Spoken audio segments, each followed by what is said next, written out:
iOS and Android. When you download, make sure to rate, leave a comment. Both apps are free. And one more thing, Zingo TV is also available on Google Chromecast, Amazon Fire TV sticks, Roku sticks, and all smart TVs 2016 and forward. And without further ado, let's roll.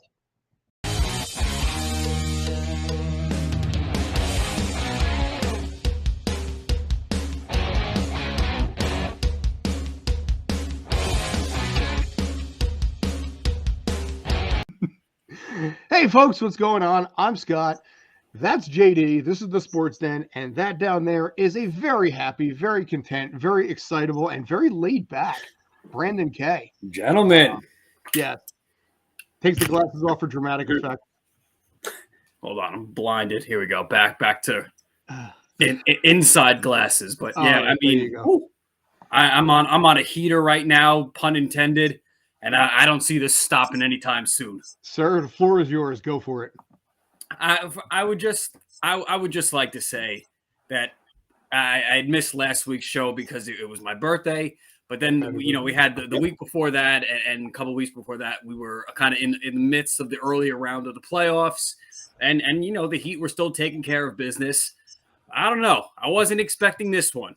I mean, for them as the 8th seed, to not only be up 3-0, because we'll talk about the other series in the other side of the bracket in a little bit, but both series are 3-0, but not every 3-0, not every series is the same, created the same way. I mean, if I didn't know any better, this Heat was, the number 1 seed, and Boston was the 8th seed, based on the discrepancy that is, has shown now through 3 games.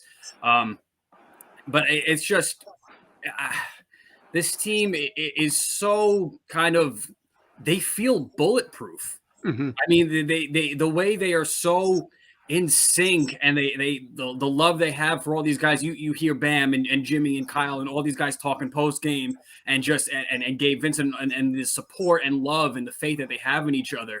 And this is just really just an absolute kind of dream of mine. But I would like to just take a moment. We're all fans of movies. We like kind of the sci-fi, the nerdy stuff. We like Back to the Future. So let's take a ride in the DeLorean. We're going to go back a few years, right?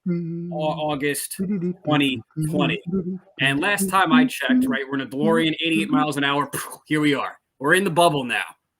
Last time I checked, these 4 teams were representing the kind of the Final Four of basketball or the NBA at this moment in time. Obviously, the series were playing out differently, but I'm wearing the kind of the Mickey Mouse heat shirt. I wore that specifically for this. So I just remember people saying it was a fluke. I don't know. All I know is at the end of the day, we are basically 3.5 years later, removed from 3 years removed from that. And we have the same core of guys on those teams being in this position. And so it really is a testament to the players and to those coaching staffs. But just more specifically with this Heat and Celtics series, it's just I'm not understanding what Joe Mazzulla is doing. I mean, if you hear him, I think Joe Mazzulla understands what Joe Mazzulla is doing. That is also very highly possible. And just going back to the first game, in game 1 in Boston, right? The Celtics were pretty much kind of in control the first half. Then the Heat go on that major 46-point third quarter. Celtics don't call a timeout. It's a whole thing. And after the post game, in the post game, they're asking Mazzulla questions, and he's like, well, we won the third quarter. We just weren't, we didn't prepare and execute the rest of them. And it just kind of, you can kind of see his thought process all over the place, right? You on the other side, you listen to a Spoelstra, who, when you listen to him, you hear a direct thought of a line of thought. You hear intent in his words. But I think this is a clear out coaching, match between Spoelstra and Mazzulla. Mazzulla showing that he's way over his head in this. There were moments where they caught video in timeouts where he's audibly up and really physically upset during timeouts. Mazzulla, where he's throwing the clipboard down and he's just kind of walking away from the team, and it's just That's not. First off, that's not what you know of from a Boston Celtics team in general, and you just know that they're more of a defensive team. And I'm watching what Missoula's trying to do with this series is it reminds me of kind of the Steelers, where we've known that organization throughout their history to be very defensive heavy. All right. And that's what we've seen from this Celtics team under Brad Stevens and then under Ime Udoka last year. But now they kind of, especially in a playoff form where you're playing the same team anywhere from 4 to 7 games and not during the regular season where it's one game and you're out of town, you gotta show. And I think that it's just I just lost my train of thought here. There's a lot of familiarity between these teams because not only is the you mentioned the same Final Four from the bubble, but this is also the third time in 4 seasons that Miami and Boston have played in the East Finals. Mm-hmm. So yes, the Heat are technically an 8th seed. They had an up and down regular season, but they haven't been playing like an 8 seed. I said, 2 weeks ago before the Knicks Heat second round series, I said that this Heat team reminds me a lot of the '99 Knicks, the 8th seed that went to the finals, where they just, due to injuries and inconsistency throughout the regular season, including firing the GM, with about 10 games left in the season that year, and Van Gundy was next out the door behind him if they lost in the first round that year. And then they just went on, they just threw it together and went on a run. So a question I have for you, Brandon, is that we've talked a lot about April foolishness and the stupidity of the playing game. If not for April foolishness, Miami would have been a 7 seed, and this matchup would have happened in the first round. Do you think that we'd be seeing this result without the momentum that started from April foolishness, up till now, as in Miami's playoff run? Do you think that it would have been the same result if they played this early, or is this just because of the momentum that they've built over the past 2 months? I think there's a little bit of both, really, truthfully. Because yes, Giannis was somewhat injured, but they handily took care of Milwaukee as the number 1 seed, in which a lot of teams or a lot of people had picked to win the finals. So when you do that, on top of the natural confidence that this team seems to have, yes, that does add to it, whether you want to whether you think it does or not, it does. And to back, I wanted to go back to my point that I was making. I did remember with the Steelers point where we know they are a defensive organization for the most part. I think Missoula is trying to go all offense in this, and it's not holding up. We see Horford, who is getting a lot of minutes, who is a 4-5, whatever you want to call him, that stretches the floor, a big that can shoot, right? Last year, what piece did the Celtics implore, especially defensively, that was so pivotal in them getting, going to a 6th game against Golden State in the finals? And that's Robert Williams, who I have no idea why he is not playing. I don't know if he's in the doghouse. I don't know if he said something bad about Missoula's family. I don't know, but he's just not playing. And I think that's a terrible mistake. Because when you have that kind of defensive anchor, you can you slow down and neutralize what a guy like Bam is doing. And last time I was semi-critical of Bam, and I thought he was kind of underperforming a little bit. He was kind of like the Anthony Davis up and down roller coaster, kind of the same prototype player. But he's shown up hard in this series, both sides of the glass. Or both sides of the floor, especially crashing the boards, blocking on the defensive end, and just really being that force in the paint with alley-oops and just some floaters and nice jumpers, making his free throws. And that, I think, has been really critical. And the Heat are going to need him if they want to have a chance against the Nuggets, which I think they do. and we'll get to that in a moment. But Actually, no, this is one of the situations where, you're 3-0, you're still at home. Yes, the series is wrapped up, but I think you have to go into this game 4 as if you're down 0-3 and you are fighting for your life. Mm-hmm. I have no, again, like I have no faith that they'll lose the series, but do we want to do the whole thing where, all right, now we got to go up to Boston for 5 and then whatever. And then I'm not trying to do that. Take care of business here. The finals don't start till June 1st, regardless of what happens. Get as much rest as you can. All right, because these guys, they'll be on the road for game 1, going up against Denver, and we know kind of Denver has the height, the sea level height difference, and all that kind of thing. You want to go into that series with as much health and as much rest as you can build up, and there says nothing better than sweeping a conference finals. Against, through 3 games, an inferior team. I mean, we can call it what it is. And still, I hear all these, guys on TV and the radio, how, Boston, I mean, they're still the better talents. Are they? Go player for player and tell me that a Heat player cannot go up toe-to-toe with any Celtics player individually. I'm really not kind of buying into that. And we see what kind of this whole playoff Jimmy aura, it's reached the rest of the team. I mean, the shooting percentages and everything is just way higher than it was in the regular season. And I mean, we're about to be a game 4 of the conference finals. So this is a nice, pretty large sample size of playing that type of basketball. Undefeated at home still. And I really, really, and we'll get to the finals matchup, but I really like their chances in the next series. One of the things that was mentioned before was, you mentioned the Knicks. That was actually the last time that an 8 seed actually made it to the finals. So this would be, ironically enough, the first time in the 21st century.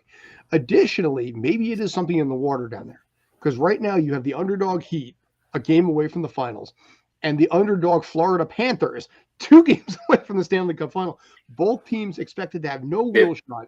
Both teams, continually showing what they're capable of and taking down stronger, more officially superior opponents. Yeah. And the Panthers are also the equivalent of an 8 seed in the NHL playoffs. Yeah, they were a wild card team. So it's funny when you look at that. You look at what they've done to Carolina. You look what they did to Toronto. I mean, just all the way through. And it's funny when you look at this and also Miami, it is a good time to be a Florida sports fan. Sadly, Florida does not have a lot of sports fans, and it's a disappointment in its own right in that case. But for you specifically, being a New York person, being a Miami Heat fan, this is especially sweet because you probably have to deal with some crap from Knicks and Nets fans being in this area. Honestly, I gotta be truthful. I've never had any kind of real back and forth where it's kind of like hostile with any Knicks and Heat fan. Even when we went to, we were too young for that. Yeah, but even still, like I the Pat Riley era, especially during season. that was my childhood, and it's not like the Knicks have any like to stand on, for the past 22 years in throwing stones at anybody. True. Certainly not Miami. But no, I've never felt anything personal. Because I mean, it's not what it was in the 90s, and even into the early 2000s, before the Knicks really fell off. But we were fortunate enough to go to Dwayne Wade's last game at the Garden, Heat, Knicks, and I'm sporting Heat stuff head to toe and nothing. I mean, I've got Heat decals on my car, nothing. It's really been kind of a healthy kind of back and forth that I've had. And I've always, people ask me, I'm a Heat fan. And they'll be like, it's really nothing like that at all. But during the last series, oh man, I mean, not personally, but just from a distance, seeing how the kind of that rivalry heated up again for that week and a half. Yeah, I mean, it can get pretty intense. Fair enough.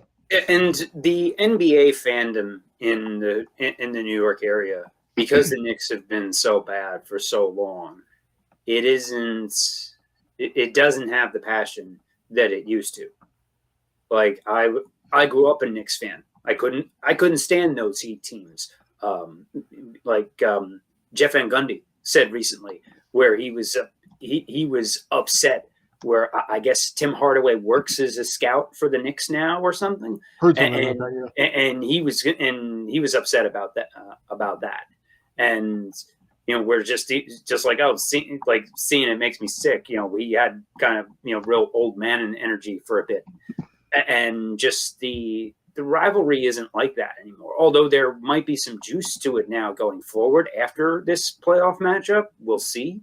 If it comes back for a new generation, but the first round this year was, since the 2000 playoffs, where the Heat and Knicks had their final epic battle, after meeting in the playoffs 4 years in a row, that ended up with the Knicks winning in 7, and they were just out of gas in the East Finals, getting rolled by Indiana.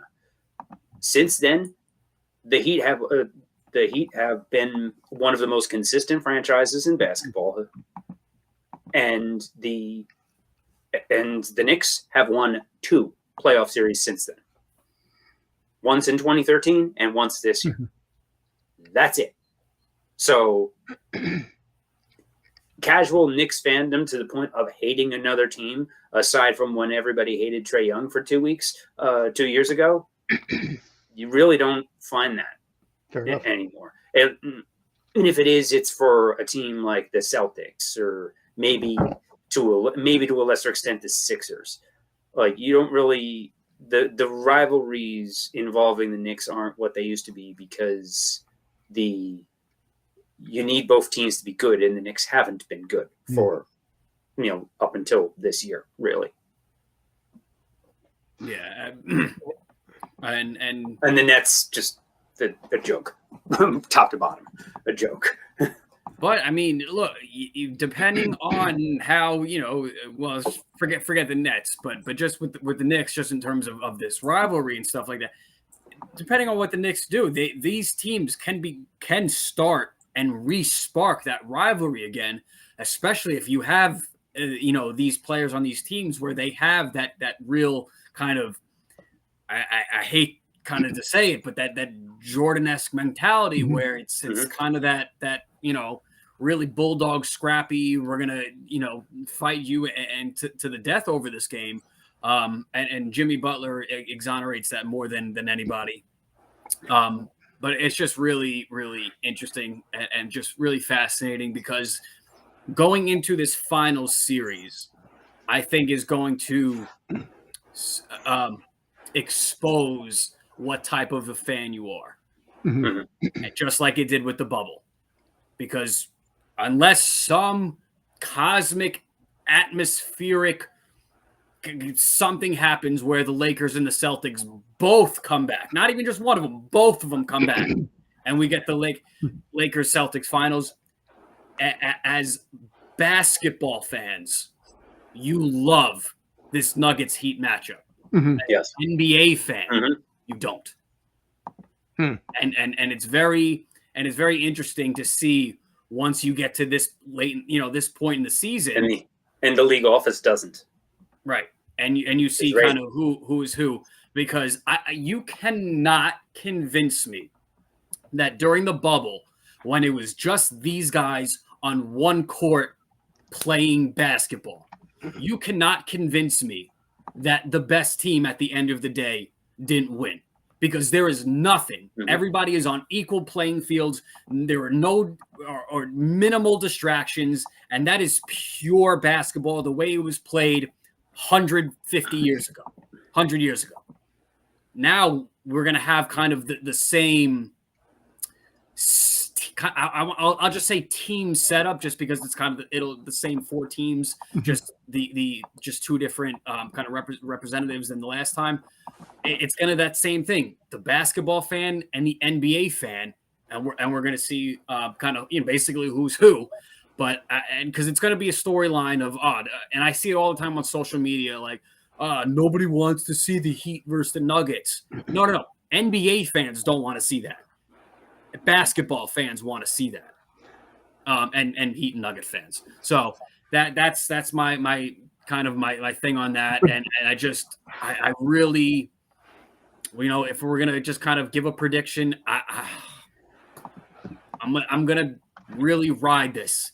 I'm gonna go Heat in 7 and go down with my ship, or fly sky high, and hopefully I'm right next to Jimmy and I'm hoisting that trophy too. Yeah, I would say that I'll fly to Miami if they win. I swear to God, I'll do it. I'll do a show live on the beach. Have you been to Miami? It is fun down there. I have done. I mean, we've kind of been hyping up Florida these last few minutes, when outside of the sports they really shouldn't be. But yeah, I'll just for that, and then I'm going to get out of there. Yeah, that's the way to do it. Vacation and then leave. Yeah. Now on the other side of the fence, in this case, and this is the one question I've got here, you talked about how NBA executives, TV ratings, Lakers Celtics, which is obviously pretty much not going to happen, or a Florida team in Denver. I mean, also looking at it from the other perspective of what may end up happening with the NHL and Florida as well. The NBA is probably looking at this and trying to brace for a little bit of an impact to a degree. But is there any reason right now in your mind that LeBron can turn this around, or the Lakers can turn this around? No. You're just like, no. We've seen the 3-1. 3-0 has not been seen. Mm-hmm. I'm gonna say no, just because of how far-fetched it would be. But I would not. I would be surprised, but I would not be flat out shocked if that happened. What I would say, it's a game by game thing, obviously, but I would not be shocked. What I'm expecting to see is the Jack is all of us in 2023. Jack. Like he needs anything else. Yeah, well, I definitely felt like Jack Monday morning at work. I feel like that now. But in this case, all right. So Lakers, Celtics. Which one is more likely to come back? Oh, Lakers. That's what I was going to say. Yeah. That goes back to my point where they're both 3-0 these series, but they are not the same 3-0. Not by a long shot. I think that the Lakers will win Game 4, even if the refs need to help them do it. Why, you think that might have an impact? Yeah, just a bit. Okay. A stickle. Yeah, and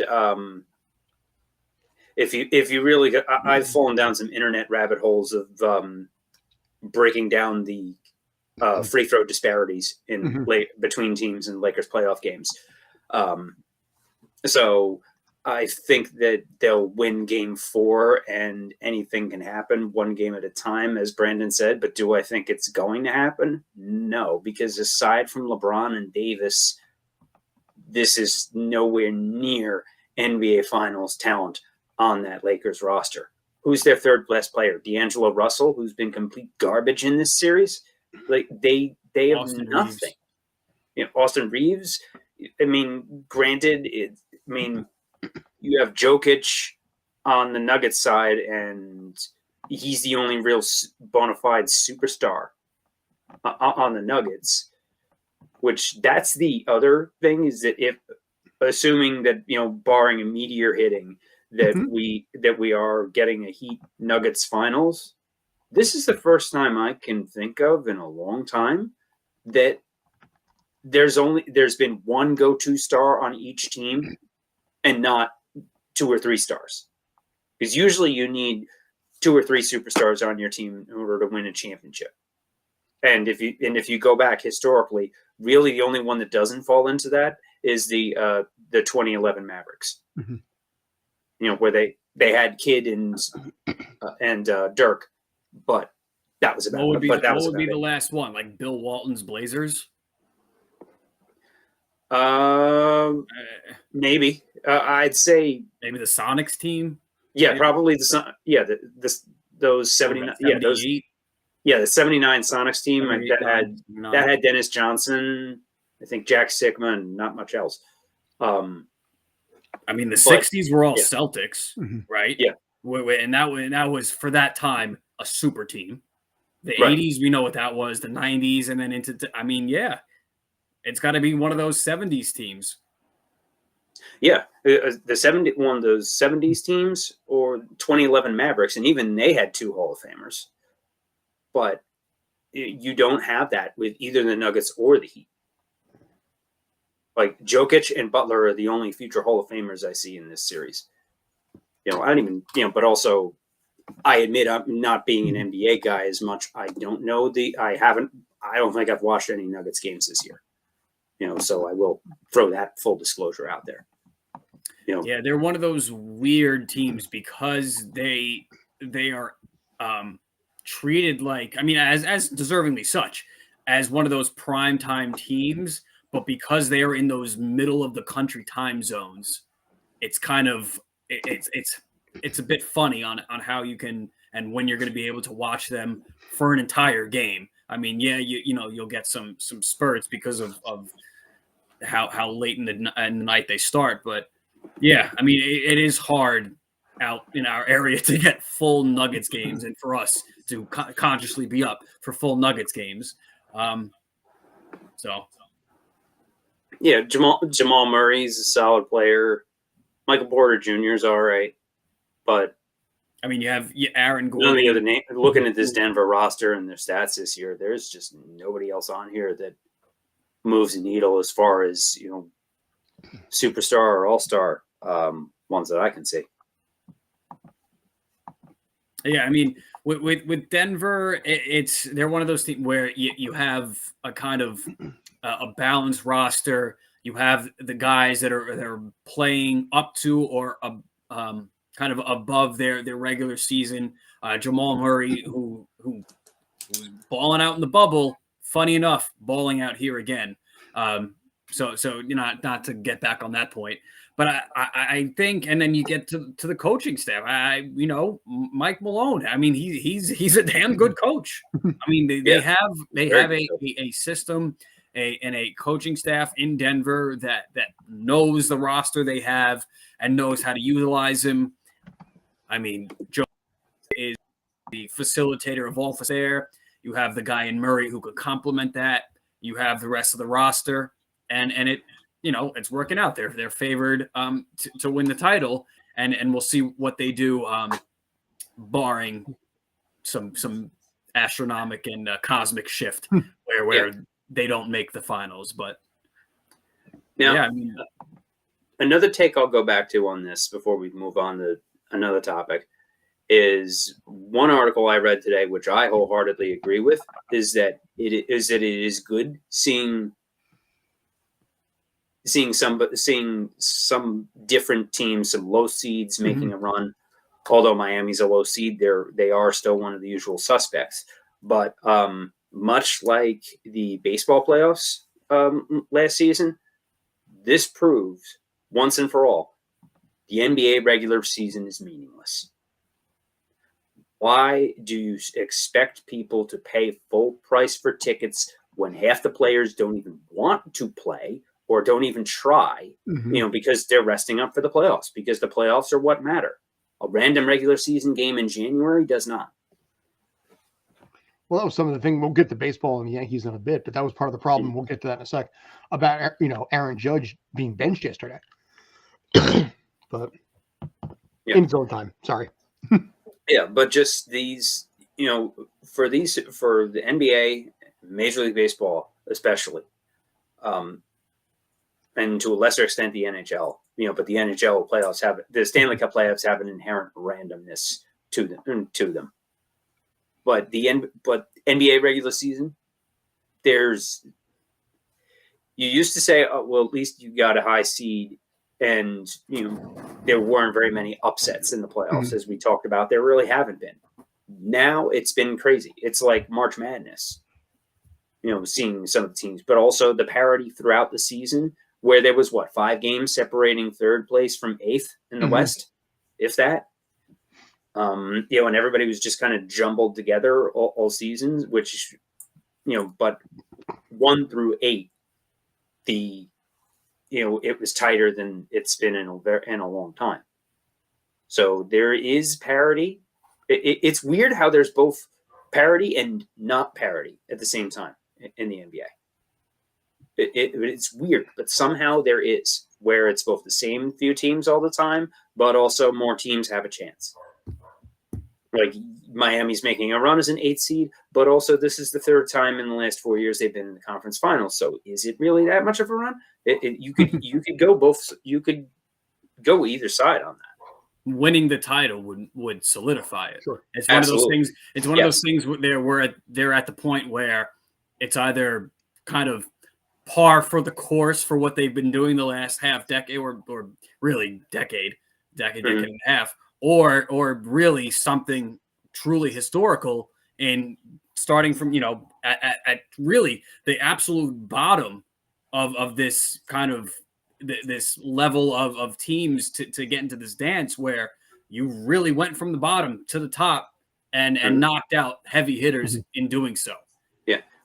Jimmy Butler is currently Reggie Miller status of this generation.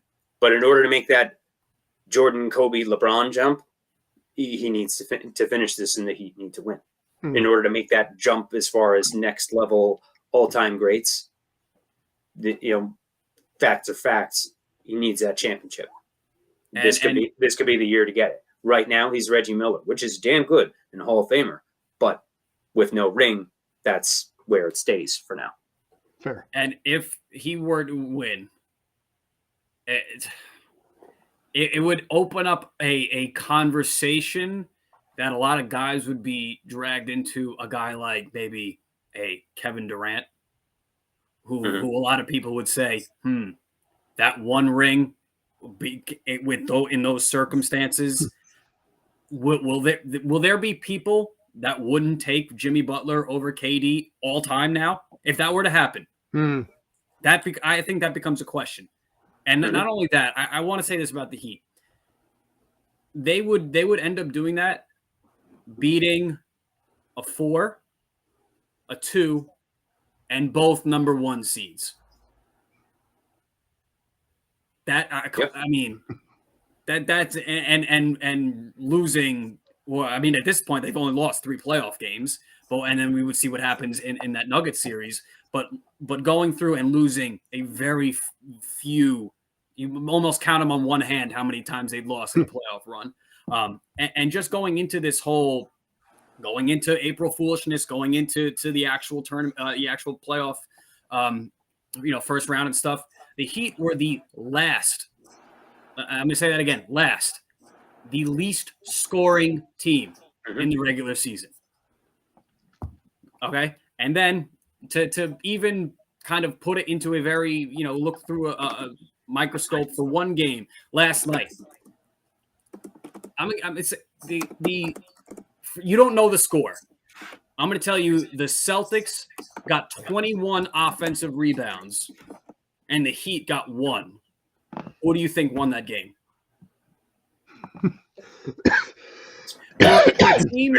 For a team to get 20 more offensive rebounds, and 20 more rebounds in total, and to lose by 20 and be down by 32, that's insane. I can't. That makes no sense to me. I don't know if I've ever seen. I don't know how you can defend that. How's that even possible? I don't think that's possible. And then you have Tatum and Brown, who've got plus-minus scores that would win any single PGA tournament ever played. both of them being a combined minus 46. You would have beat Brooks Koepka yesterday. I mean, insane. And that was just game 3. And this has really been a real discrepancy. The Nuggets 3-0 and that Lakers series is way closer than anything in this Celtics Heat series. I mean, they're on completely different, astronomical playing fields here. I mean, this is insane to watch. I'm reaping the rewards so far, but I couldn't even imagine being a Boston Celtics fan right now and seeing that number. Yeah, the Lakers could make it interesting. Celtics don't. And also, don't. I'll be surprised if it isn't sweet. Keeping in mind also that their hockey team was unceremoniously ousted by a Florida team as well in embarrassing fashion. So it has not been good. It has not been a good location right now. No. The Red Sox aren't that great. The Patriots aren't that great. How the mighty city of Boston has fallen here. I think they've got it. One thing that all three of us can agree on, regardless of our team allegiance, is that we all get the extra pep in our step from Boston fan tears. I think they've caught a case of Philadelphia-itis, and they're just losing everything now. Ooh. Shots fired. Speaking of losing, I guess, to some degree, I got to be honest. I actually feel bad for the dude. I really do. In my heart of hearts, I kind of had a hope that maybe Aaron Hicks could somehow turn this around and turn it to some kind of a feel-good fairy tale Yankee ending. But as many know, he was finally let go. The Yankees are going to pay him somewhere in the ballpark of between 25 and 27 million over the course of the next almost 3 years to not play with the team. In this case, his numbers have gotten worse over the years. He is still actually only 33 years old, so there might be something left in the tank. And I have to wonder, do you think it's possible that he might actually rebound with a smaller, more laid-back team? I think he could. Clearly, the pressure of New York got to him. Yeah, there's been some comparisons to Joey Gallo and what Gallo went through. I was just going to say. He's had a decent resurgence in some degree in Minnesota, which would be ironic if Aaron Hicks went back up there where he started. But I mean, Joey Gallo's hitting balls that 2023 technology can't even register. Damn straight. But right now at this point, he had 76 at bats, 188 batting average, 1 homer, just 5 RBIs in 28 games. So it's been a tough row for him along the way on this. I think in a lot of ways, New York City is more volatile than it ever was and less patient than it's ever been. And as a result, people like him and Gallo, and frankly, people definitely like me. Yankee fans are more obnoxious than they've been in a while. Yeah, well, they're angry, they're impatient, and that city in general is just a hostile location. So one could argue with the rumors coming out that a lot of players are telling their agents, do not sign with New York. I don't want to hear from the Yankees. I don't want to have to deal with that. You have to wonder if he could be somewhat of a feel-good story if he went to, I don't know, Seattle, Arizona, even one of the Florida teams. Maybe he can pull something out there where he can restart his career at 33 years old as a guy off the bench. One of the best plays for him is one of those garbage Central Division teams that nobody is watching. Well, he could reunite with Aroldis in Kansas City.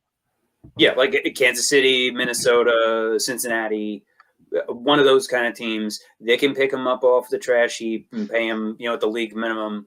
And, Hicks is still getting the 20+ million from the Yankees. So he'd be fine with that just to play somewhere different and get a complete change of scenery. Sure. Because that's what he needs.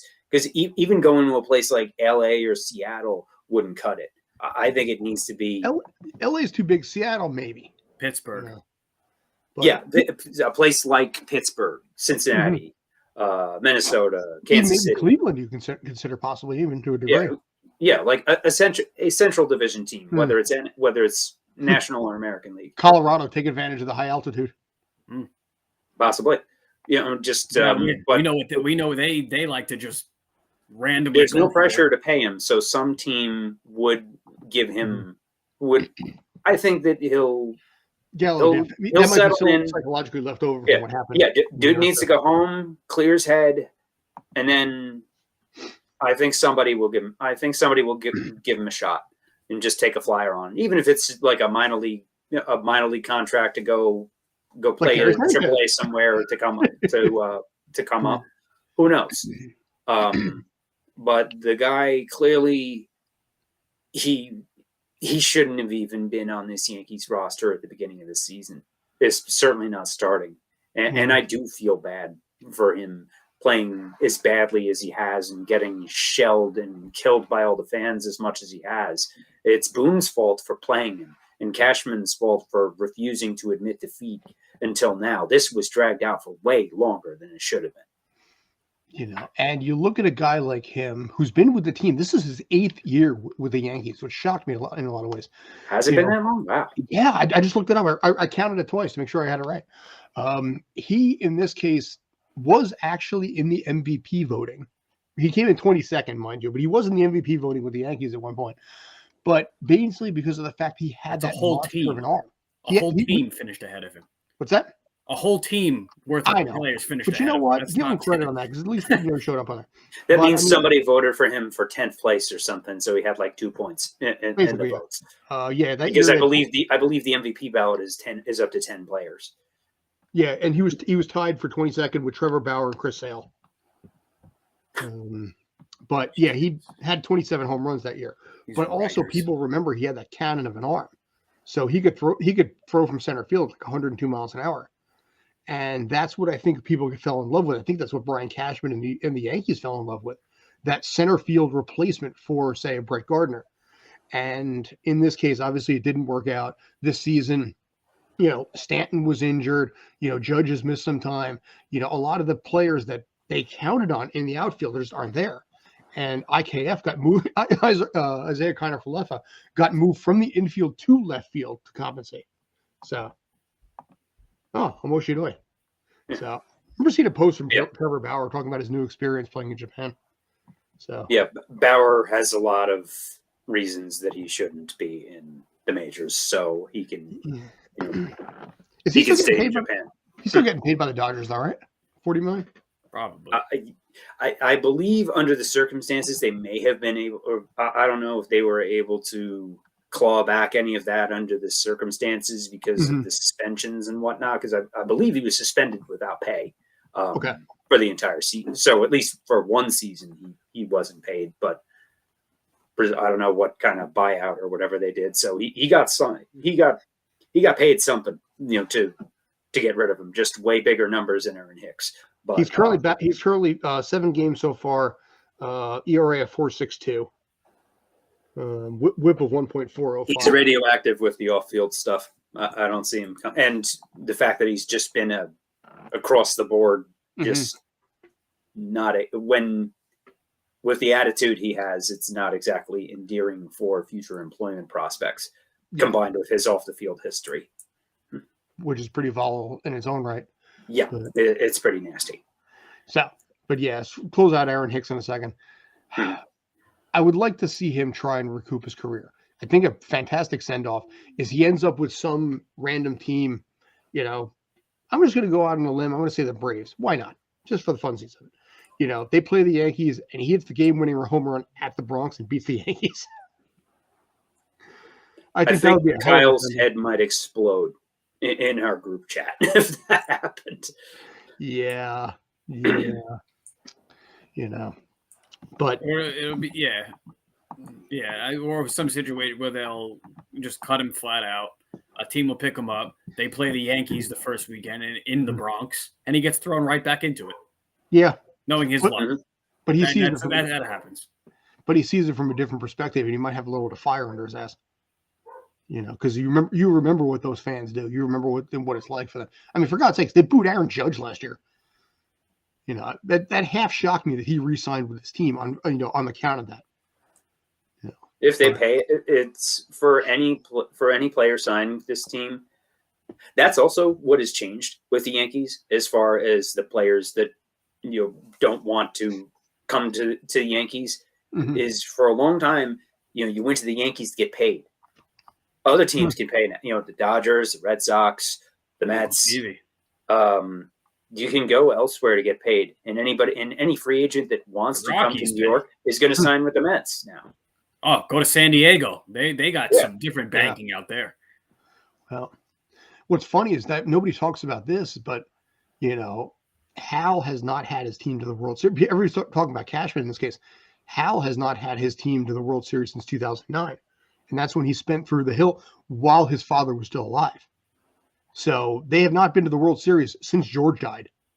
Now, I know that because I know those last few years that George wasn't actively running things for the last 5 years as his health declined. And I'm trying to remember the timeline of it, that I believe that Hank was in charge for a bit.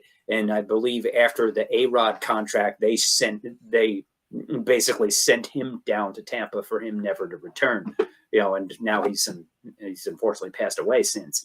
But I forget what the timeline was on that. If it was Hank or Hal that was actually in charge, so to speak, in 2009. That was more Hal at that point. Yeah. But because Hal made the decision to bring in Sabathia, bring in Teixeira, AJ Burnett. Okay, so I couldn't remember who was. By that point, it was kind of his team.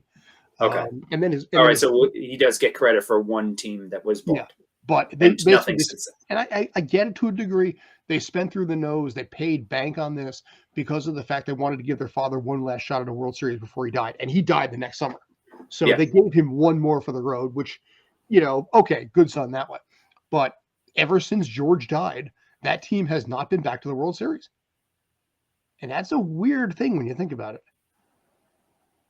At least to me. And I believe the 2010s were the first decade in which the Yankees did not make a single World Series since the 1910s. That is correct. Because in the 80s, they made it in 81. So yeah, they did make it in 81. So I have a program from the 81 World Series that my dad was at Game 1. Nice. So it's run by desk staff. But Hal is just sitting back counting the money. Oh yeah, that's all Hal is doing what a lot of second generation business owners do, where just the founder that builds everything up. Look at Walmart. How Sam Walton ran the company versus how the Sons run the company, and now just are buying a bunch of buying all the Colorado sports teams. Yeah, they only have 4 or 5 of them out there. If you include Cranky's holdings as part of the expanded Walmart universe, they own all 5 professional sports teams in Colorado. Or no, they don't. They don't own the Rockies, so they own 4. The Rocky, they own the Avalanche.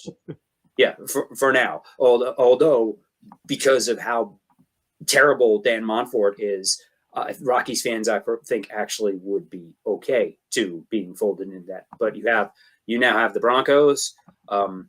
Cranky runs the Cranky, because Stan Cranky is married to Ann Walton.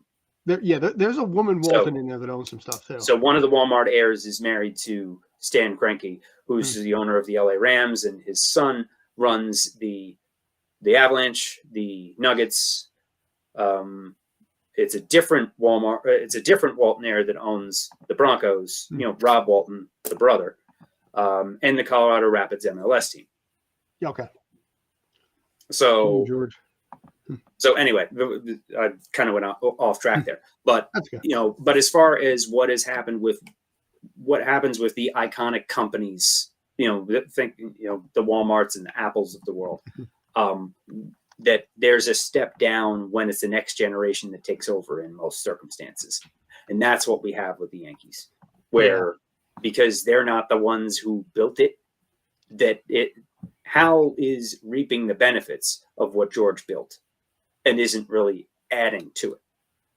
Like if it wasn't the Pinstripes and the Yankees in New York, he runs it like a small market team, just with no interest in spending. He's just happy to rake it in. But there isn't. I I had What to kind of dirt does Cashman have on any of them? Is what I probably a lot. That man's been there for decades now. So that just That man, that's got to be been it. the GM since 1997. One more. Let's go. We can do this. One thing, real quick. Just wanted to say, rest in peace, Jim Brown. Yes. One of the greatest NFL players of all time. NFL player. He lettered in 4 sports at Syracuse: football, basketball, baseball, and his best sport was lacrosse. He's in the Lacrosse Hall of Fame as well. Seriously, Jim Brown was a fantastic lacrosse player, and he was also an actor, political activist. Across the he is a legend in every sense of the world. So the world lost another great one. True indeed. So yeah. So all right, appreciate that, JD. I appreciate it big time. Thanks as always. This is the Sports Den. Scott, like I said, that's JD. That's Brandon. Take care, and as always, stay awesome. And basically, for Brandon, one more game.